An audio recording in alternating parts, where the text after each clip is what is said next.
नमस्कार, times of Swaraj के खास कार्यक्रम ऑपरेशन के पाठक में आप सबों का स्वागत है और मैं हूं संतोष सिंह।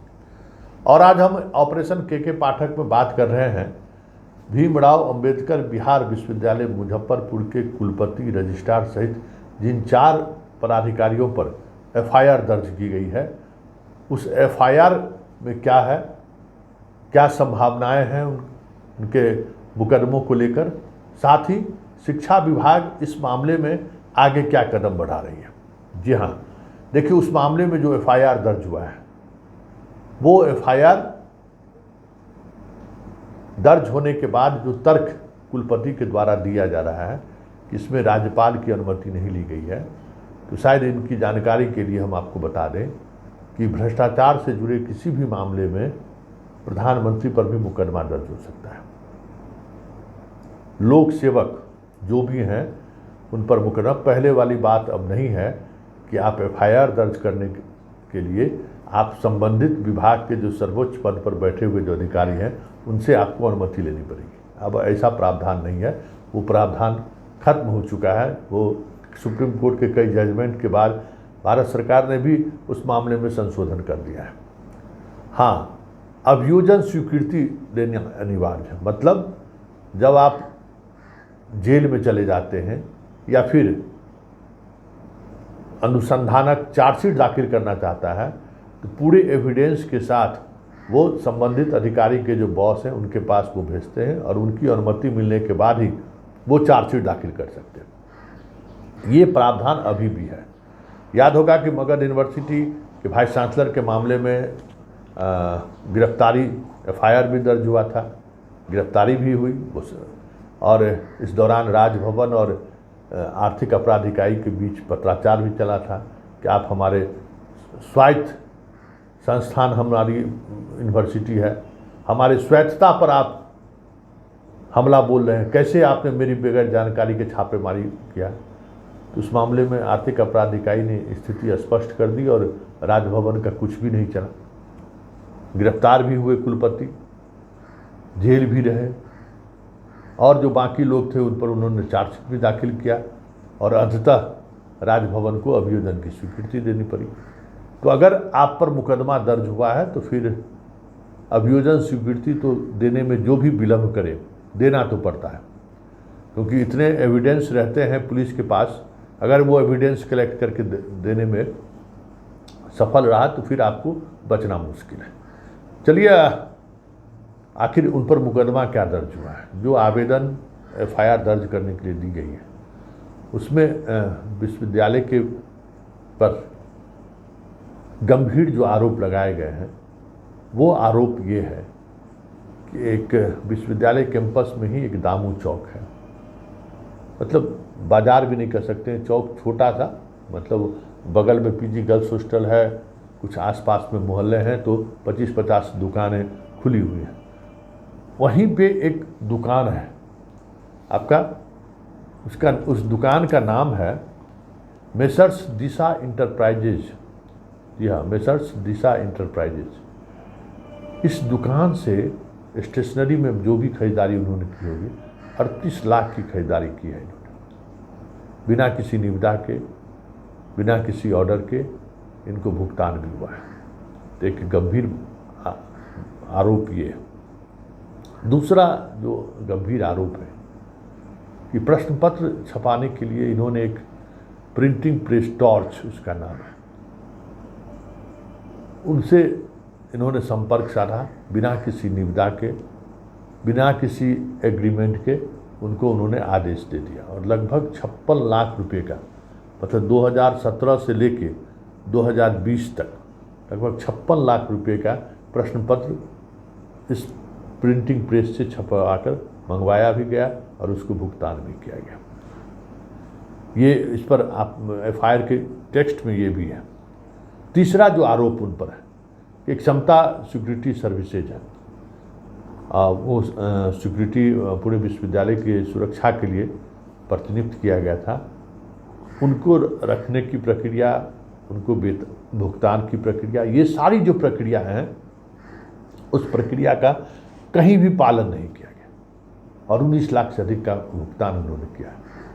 इस मामले में भी ऑडिट टीम का मानना है कि जो सरकार की नियमावली है उस नियमावली की पूरी तौर पर अनदेखी की गई है। चौथा जो आरोप है वो doctor Manoj Kumar tabulation director है। 53 लाख रुपए एडवांस अभी तक ले चुके हैं। अब समझ जाइए, 53 लाख एडवांस ले चुके हैं और मात्र 11 लाख का इन्होंने ये सबमिट किया है, खर्च का ब्यौरा उन्होंने दिया है। और ये कई महीनों से ये चीज़ें चल रही हैं। कोई जवाब विश्वविद्यालय प्रशासन का नहीं है कि भाई ये एडवांस क्यों दिए, और एडवांस दिए तो एडवांस के बदले में इन्होंने अपना खर्च क्यों का ब्यूरो क्यों नहीं दिया है। तो चौथा ये आरोप है।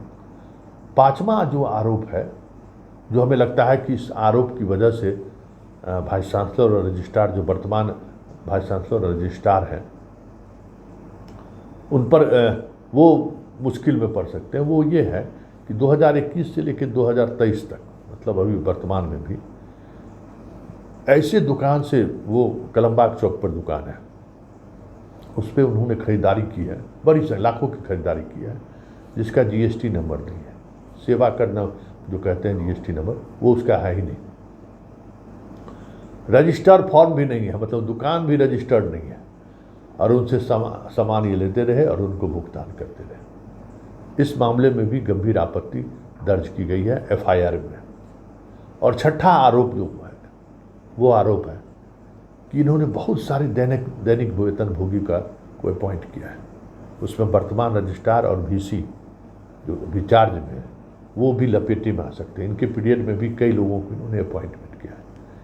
लेकिन नियुक्ति की प्रक्रिया, आप निविदा निकाले थे कि नहीं, मतलब आप वैकेंसी की आपने कॉपी निकाली थी कि नहीं, अखबारों में आपने इश्तिहार दिया था कि नहीं, इंटरव्यू आपने कंडक्ट कराया था कि नहीं, ये जो सारी प्रक्रिया है नियुक्ति करने का, रिजर्वेशन पॉलिसी को आपने पालन किया था कि नहीं, ये सारी बातों को नज़रअंदाज किया गया है।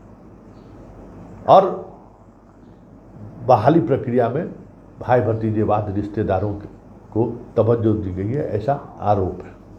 ये 6 ऐसे आरोप हैं जो एफआईआर के टेक्स्ट में लिखा गया है। और इस मामले में जो धाराएं लगाई गई हैं इन लोगों पर, उसमें धारा 406, जो लोक सेवक, मतलब जो सरकारी कर्मचारी हैं, लोक सेवक हैं, वो अगर वित्तीय अनियमितता करते हैं तो वो धारा लगाए जाते हैं। और इस धारा में जमानत का प्रावधान नहीं है, पहली बात। दूसरी बात, इस धारा के तहत आजीवन कारावास की सज़ा है या फिर 10 वर्ष की सज़ा है। इसके अलावा 120B तो कॉन्स्पिरेसी का धारा है, सब में लगती है। 420 लगाया गया है इन पर, हालांकि 420 में 7 साल मैक्सिमम सज़ा है। तो इस तरह के चीज़ों के सहारे इन पर एफआईआर दर्ज किया गया है। हालांकि ये एफआईआर रजिस्ट्रार भी दर्ज कर सकते थे। जैसे शिक्षा विभाग ने उनको लिखा कि आप एफआईआर दर्ज कीजिए, तो क्योंकि ये अधिकांश मसला पूर्व के पीरियड का है, या फिर जांचकर्ता ये नहीं बताया कि किन्होंने इस घटना में, इस भ्रष्टाचार में किनकी संलिप्तता है। तो रजिस्ट्रार को जब मौका दिया गया एफआईआर दर्ज करने के लिए, तो अननोन भी एफआईआर दर्ज हो सकता था, लेकिन वो उस बात को नज़रअंदाज किया। उनको लगा कि भाई ये तो मेरे स्वायत्तता पर सवाल है। इनको ये नहीं लगा कि भ्रष्टाचार के मामले में प्रधानमंत्री के यहाँ भी लोग पुलिस पूछताछ के लिए पहुँच सकती है। इतना उनको अधिकार प्राप्त हो गया है भ्रष्टाचार के मामले में। भ्रष्टाचार को लेकर इतने सख्त कानून हो गए हैं कि उस कानून में कहीं से भी गुंजाइश नहीं है बाहर निकलने का। तो ये चीज़ें उन्होंने मौका गंवाई। अब उन लोगों पर एफआईआर दर्ज हो गया है। अब देखना ये होगा कि जिन पीरियड में ये सारी चीज़ें हुई हैं, उस पीरियड में वर्तमान रजिस्ट्रार, वर्तमान प्रभारी वीसी और जो वित्तीय पदाधिकारी हैं जिन पर एफआईआर दर्ज किया है वो लोग मौजूद थे कि नहीं, पहला सवाल। दूसरा सवाल, उस मामले में इनकी संलिप्तता थी कि नहीं है। और तीसरा सवाल कि इन सब रिपोर्ट के बावजूद भी अन्य जो मसले हैं, भ्रष्टाचार से जुड़े हुए मसले हैं, उनको लेकर इनका क्या नज़रिया रहा है। तो ये अब सब कुछ पुलिस के डोमेन में है। शिक्षा विभाग ने एफआईआर तो दर्ज कर दिया है, अब सब कुछ पुलिस के अनुसंधान पर निर्भर करती है कि पुलिस इस मसले को किस तरीके से अनुसंधान करती है। वैसे हम आपको जानकारी दे दें कि आरा में भी ऑडिट चल रहा है और वहाँ के वाइस चांसलर भी वही हैं जो बिहार विश्वविद्यालय के वाइस चांसलर हैं। खबर ये आ रही है कि आरा में भी बड़े पैमाने पर वित्तीय अनियमितता की बात सामने आई है और वहाँ भी एफआईआर दर्ज करने की तैयारी चल रही है। इस बीच शिक्षा विभाग ने सैद्धांतिक तौर पर ये सहमति आपस के मीटिंग में उन्होंने सहमति बना ली है कि आरा में अगर जो प्रक्रियाएं चल रही हैं जिसमें बड़े पैमाने पर अनियमितता की बात आ रही है, तो क्यों नहीं जो एक्सपर्ट है बिहार में, जो एजेंसियां जांच करती हैं, जो एक्सपर्ट एजेंसी हैं जो इसी के लिए बनाई गई है, पूरा दोनों मामला क्यों नहीं उन्हीं को सौंप दिया जाए। मतलब आर्थिक अपराध इकाई इस पूरे मामले की जांच करे, इसको लेकर शिक्षा विभाग गंभीरतापूर्वक विचार कर रही है।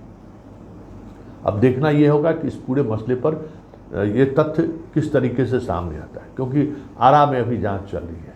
एक और बड़ी खबर है शिक्षा विभाग से, ये तो तत्कालिक तौर पर ऑडिट हुआ और ये चीज़ें सामने हुई। बिहार विश्वविद्यालय मतलब बाबा साहब भीमराव बिहार विश्वविद्यालय, अम्बेडकर विश्वविद्यालय की अब पूरी बृहद ऑडिट होगी। शिक्षा विभाग ने ये निर्णय लिया है, पूरी ऑडिट की टीम बनाई जा रही है। उसमें एजी से भी बातचीत किया जा रहा है और पूर्व में रिटायर्ड जो कर्मी रहे हैं, जो एजी के एक्सपर्ट रहे हैं, उन लोगों का भी सहयोग लिया जा रहा है। और अब बिहार विश्वविद्यालय में जिस तरीके की सरसरी तौर पर अनियमितता शामिल हुई है, सामने आई है, अब बृहद तौर पे ऑडिट होगी और उस ऑडिट में एक एक बिंदुओं पर जांच की जाएगी और इस मसले पर देखा जाएगा कि क्या स्थिति बनती है। एक बड़ी खबर ये है। और दूसरी खबर ये है कि भले ही ये दिखाने की कोशिश हुई है कि शिक्षा विभाग की इस कार्रवाई से बिहार विश्वविद्यालय के कर्मचारी, शिक्षक, छात्र नाराज हैं, जबकि खबर ये आ रही है कि इस स्टैंड को लेकर जो शिक्षक संघ और कर्मचारी संघ वाइस चांसलर के साथ खड़े हुए हैं, उसके विरोध में विश्वविद्यालय के कर्मचारी संघ में, शिक्षक संघ में बड़े फूट की खबर आ रही है। कल भी अधिकांश जगह पर कॉलेज खुले हुए थे।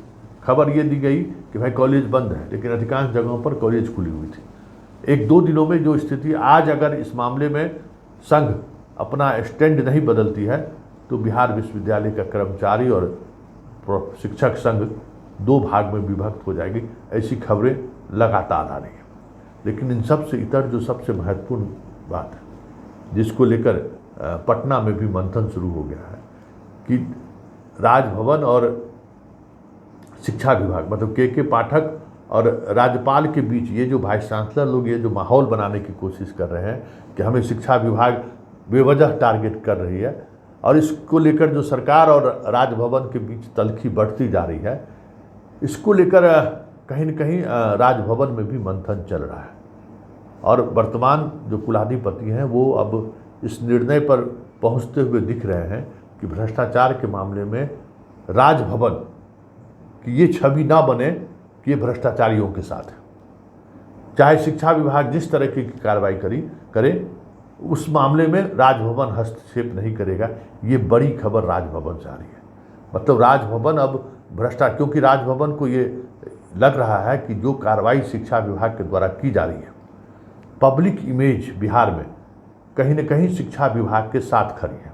छात्र के अभिभावक शिक्षा विभाग के साथ खड़े हैं, क्योंकि विश्वविद्यालय प्रशासन का जो रवैया है, उस रवैये से छात्र और अभिभावक सारे नाराज हैं। सेशन को लेकर छात्र में गुस्सा है, अभिभावकों को गुस्सा है, पढ़ाई के सेमेस्टर को लेकर समस्याएं आ रही है, कोर्स मटेरियल को लेकर समस्याएं आ रही हैं, समय पर क्लासेस नहीं हो रहे हैं। ये बहुत सारी ऐसी बातें हैं जिस वजह से विश्वविद्यालय को लेकर अभिभावक, मीडिया वाले के अंदर भी, तमाम ब्यूरोक्रेसी में भी एक अलग छवि बनी हुई है इन लोगों के प्रति। तो ऐसे में राजभवन का ये मतलब आपस में जो लोगों की चर्चा हुई है वो यही चर्चा हुई है कि इस तरीके के मसले में राजभवन की ये छवि कभी नहीं दिखे कि राजभवन भ्रष्टाचारियों के साथ में। ऐसे में तय मानिए कि बिहार विश्वविद्यालय के कुलपति और रजिस्ट्रार पर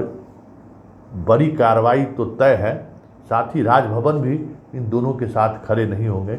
इसके संकेत कल ही राजभवन ने विश्वविद्यालय के कुलपति और रजिस्ट्रार को दे दिया है कि अगर आपने भ्रष्टाचार किया है तो आप जेल जाएंगे, आपको राजभवन से कोई संरक्षण नहीं मिलेगा। और राजभवन में भी जो ऐसे अधिकारी हैं जो इस तरीके से भ्रष्टाचार के मामले में संरक्षण देते हुए दिखेंगे, राज्यपाल ने उन्हें भी हिदायत दी है कि ये इमेज कदापि नहीं मेरी बननी चाहिए, और ऐसा कुछ हुआ तो तय मानिए आप पर कठोर से कठोर कार्रवाई होगी। इस ओपिनियन के बाद विश्वविद्यालय के स्तर पर बहुत सारी चीज़ें आने वाले समय में आपको बदलता हुआ दिखे तो कोई बड़ी बात नहीं।